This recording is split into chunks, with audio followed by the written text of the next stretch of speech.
বার্তার সমস্ত দর্শককে আমার নমস্কার। আচ্ছা, আপনারাই বলুন, উন্নয়নের এই যে পাঁচালী, তাতে কি ভোটারের মন গলছে না?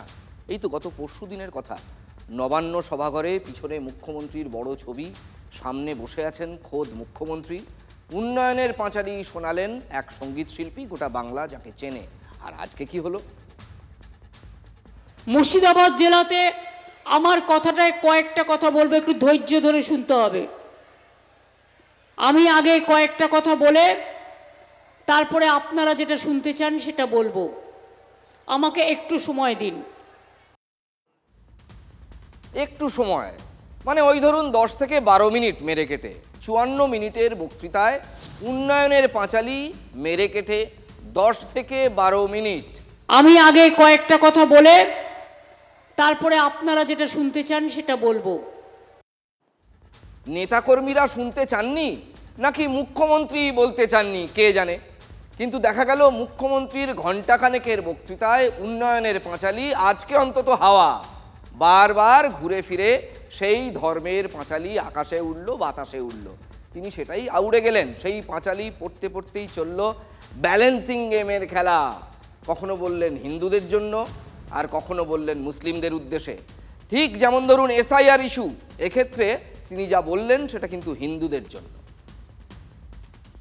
তো যারা মারা গেছে তাদের মধ্যে তো অর্ধেকের বেশি হিন্দুও আছে। কালিদাসের গল্প জানেন তো? যে ডালে বসেছিল সেই ডালটাই কেটে দিয়েছিল। এসআইআর করে বিজেপি আরো গেছে, যেটুকু ছিল সেটুকুও গেছে, আরো যাবে। ওদের শূন্য করে দিন, ওদের ভাড়ার শূন্য করে দিন। মানুষ, রাজ্যের মাননীয় মুখ্যমন্ত্রী বুঝতে পারবেন কে শূন্য হচ্ছে আর কে রাজ্যের ক্ষমতায় আসছে। আমি পরিষ্কার বলছি, আমি সাম্প্রদায়িকতা বিশ্বাস করি না, সব ধর্মকে সম্মান করি। দেখুন, সাংবাদিক হিসেবে একটা সহজ সরল নিরীহ প্রশ্ন যে মুখ্যমন্ত্রীকে কেন বারবার বলতে হচ্ছে তিনি সাম্প্রদায়িকতায় বিশ্বাস রাখেন না, এটাই তো প্রত্যাশিত। কেনই বা বহরমপুরের জনসভায় বেশিরভাগ সময় উন্নয়নের পাঁচালীকে দূরে সরিয়ে রেখে ধর্মের পাঁচালী গাইতে হলো? ওরা টাইমটা বেছে নিয়েছে। যদি আমরা না করতে দিতাম তাহলে ইলেকশন না করে রাষ্ট্রপতি শাসন করত। বুঝতে পেরেছেন? চালাকিটা অমিত স্যার, মটুয়া ভাইয়ে চালাক যারা তাদের এই হচ্ছে স্বভাব। কখন কি বলে খেয়াল থাকে না, ধাপ্পা মারতে মারতে এমন দিদির প্র্যাকটিস হয়ে গেছে। এই মুখ্যমন্ত্রী মমতা ব্যানার্জি বলেছিল কোনো মতেই বাংলা এসআর হবে না। এক শ্রেণীর মানুষের উপর ওদের রাগ, সংখ্যালঘু তারাও। মুর্শিদাবাদ মালদা দেখলে তো কথাই নেই, সব বাংলাদেশি, আমরা সবাই বাংলাদেশি। এই এসআইআর চক্রান্তের পেছনে আছে এনআরসি। আপনাদের নিশ্চিন্তে থাকুন, ভালো থাকুন, কাউকে তাড়ানো হবে না। বিরোধিতায় রাস্তায় নামেন, প্রতিবাদ করেন আর বাড়িতে ফর্ম নেন, আর মন্ত্রীদেরকে দিয়ে সোশ্যাল মিডিয়ায় ছবি ছাপান। আমি এখনো তুলিনি, কেন জানেন তো? যতক্ষণ আপনারা না তুলবেন ততক্ষণ আমি তুলব না। আমি যেটা বলি আমি করি, তাই আমি এখনো তুলিনি। কেন এসব বলে চলেছেন মুখ্যমন্ত্রী? আবার কৌতূহল, কেন বলছেন? নির্বাচন কমিশন অনেক আগেই জানিয়ে দিয়েছে যে মুখ্যমন্ত্রী মমতা বন্দ্যোপাধ্যায়ের এনিউমারেশন ফর্ম ফিল আপ করার কোনো প্রয়োজন নেই, কারণ কমিশনের নিয়ম অনুযায়ী দেশের প্রধানমন্ত্রী এবং সমস্ত রাজ্যের যারা মুখ্যমন্ত্রী তারা চিহ্নিত ভোটার বা মার্কড ইলেক্টর, তাদের নাম নিজে থেকেই অটোমেটিক্যালি ভোটার তালিকায় নথিভুক্ত থাকে। সুতরাং মমতা বন্দ্যোপাধ্যায়ের নামও রয়েছে। সুতরাং এই কনসার্নটা কেন? মুখ্যমন্ত্রী বললেন তিনি যা বলেন তাই করেন, কিন্তু অতি সম্প্রতি এসআইআর বা ওয়াকফ ইস্যুতে যা বলেছেন করেছেন ঠিক তার উল্টোটা অভিযোগ তেমনই। তাই কি বারবার বিশ্বাস রাখা, ভরসা রাখার মতো কথা বলতে হচ্ছে? কি বিশ্বাস আছে তো? আমার গলা কেটে দিলেও আমি কোনো ডিটেনশন ক্যাম্প করব না আর কাউকে তাড়াবো না, এটুকু ভরসা আপনারা রাখতে পারেন। এবং আমি পরিষ্কার বলে দিচ্ছি, ওয়াকফ নিয়ে যে যাই প্রচার করুক, প্রচারে কান দেবেন না। দেখুন, বিশ্বাস ভাঙার অভিযোগ উঠলে বারবার বিশ্বাস রাখার কথাই মানুষকে বলতে হয়। মুখ্যমন্ত্রী বলেছিলেন সংশোধিত ওয়াকফ আইন এ রাজ্যে চালু করতে দেবেন না। কিন্তু সেটা চালু হয়ে গেছে ইতিমধ্যেই, এটা ফ্যাক্ট। ফলে মুসলিম ভোট যাতে বিগড়ে না যায় সেই জন্যই কি মুখ্যমন্ত্রী আজকে বিশেষভাবে বার্তা দিতে চেয়েছেন? আপনাদের মধ্যে বিভ্রান্তি করার সৃষ্টি করা হচ্ছে, বিশেষ করে সংখ্যালঘু সম্প্রদায়ের মধ্যে। কি কথা না, তো ওয়াকআপ নিয়ে আমরা নাকি কিছু করিনি, এটা সম্পূর্ণ মিথ্যে কথা। আমরা সরকার থেকে বিধানসভায় কেন্দ্রীয় সরকারের এই স্বৈরাচারী মনোভাবের বিরুদ্ধে বিধানসভায় আইন পাশ করেছিলাম। মমতা ব্যানার্জি আবার বাংলার মুসলমানদের সঙ্গে খুব বড় ধাপ্পাবাজি করছেন। বাংলার মুখ্যমন্ত্রী এই বাংলার মুসলমানের কাছে মাসিহা নয়, বাংলার মুসলমানের কাছে সে মুসিবত। কারো সম্পত্তি কেউ বেদখল করবে না এবং বেদখল হবে না, এসব মিথ্যে প্রচারে কান দেবেন না। সে না হয় বোঝা গেল, কিন্তু ওয়াকফ আইন মানে সংশোধিত আইন রাজ্যে চালু হতে দেবেন না বলেছিলেন তিনি থাকতে, তাও কেন হতে দিলেন? সেই প্রশ্নের উত্তর মুখ্যমন্ত্রী আজ দেননি। সংশোধিত ওয়াকফ আইনের বিরুদ্ধে আন্দোলন হয়েছিল মুর্শিদাবাদে, তখন সাম্প্রদায়িক অশান্তি হয়েছিল, আগুন ছড়িয়েছিল মুর্শিদাবাদের মাটিতে। রাজনীতির ভারসাম্য ঠিক রাখার খেলায় আজ সেই প্রসঙ্গও তুলেছেন মুখ্যমন্ত্রী। অনেক সময় আমরা অনেক বড় বড় দাঙ্গা দেখলেও মুর্শিদাবাদের মানুষ কিন্তু দাঙ্গার রাজনীতি করেন না।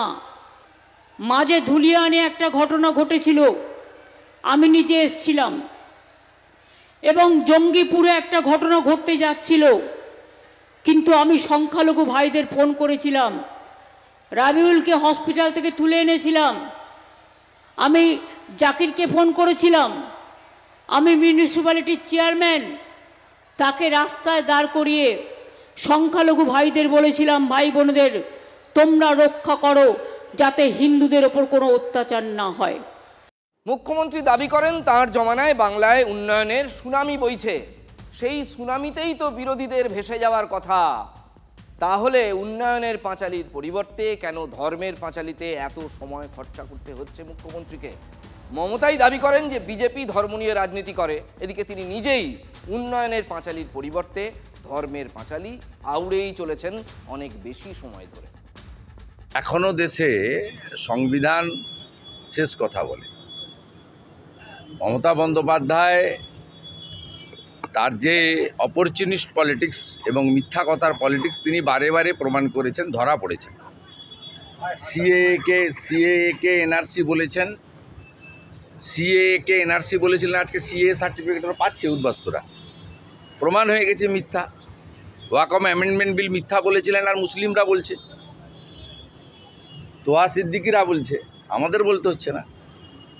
স্বাভাবিকভাবে মমতা বন্দ্যোপাধ্যায় সত্য কথা বলেন না, বলবেন না, এবং তিনি প্রাক্তন হবেন, চিন্তার কোনো কারণ। একটি গুরুত্বপূর্ণ খবর, এসআইআর এর কাজ নিয়ে বিএলওদের সতর্ক করল নির্বাচন কমিশন। কোনো বিএলওর কাজে উদ্দেশ্য প্রণোদিত গরমিল ধরা পড়লেই কড়া পদক্ষেপ, খবর কমিশন সূত্রের। সব রাজ্যেই বিএলওদের বিরুদ্ধে এফআইআর হয়েছে, বাংলায় এখনও কোনো বিএলওর বিরুদ্ধে এফআইআর হয়নি। 11ই ডিসেম্বরের পর যদি কোনো গরমিল ধরা পড়ে তাহলেই ব্যবস্থা, খবর নির্বাচন কমিশন সূত্রের।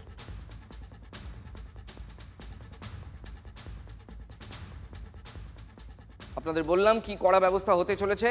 এসআইআর প্রক্রিয়ার মাঝেই রাজ্যে ফের ভোটার কার্ড, আধার কার্ড উদ্ধার।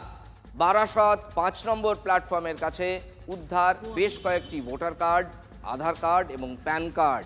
এই নিয়ে বারবার দেখালাম আমরা, এটা আবার নতুন ঘটনা। এই ঘটনাকে কেন্দ্র করে এলাকায় শোরগোল পড়ে গেছে। বৃহস্পতিবার সন্ধ্যায় স্টেশনের পাশে, মানে বারাসাত স্টেশনের পাশে একটি আবর্জনার স্তূপে ভোটার কার্ড, আধার কার্ড, এটিএম কার্ডগুলি পড়ে থাকতে দেখেন স্থানীয়রা।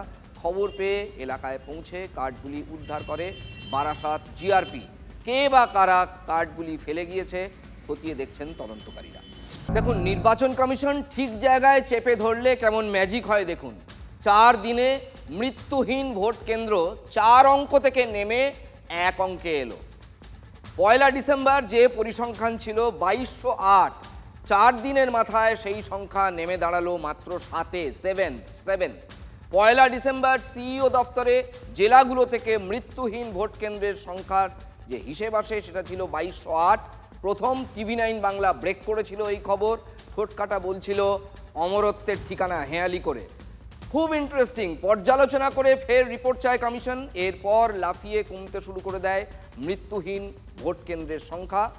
4 ডিসেম্বর মৃত্যু শূন্য ভোট কেন্দ্রের সংখ্যা দাঁড়ালো মাত্র 7। কোথায় 2200 আর কোথায় 7।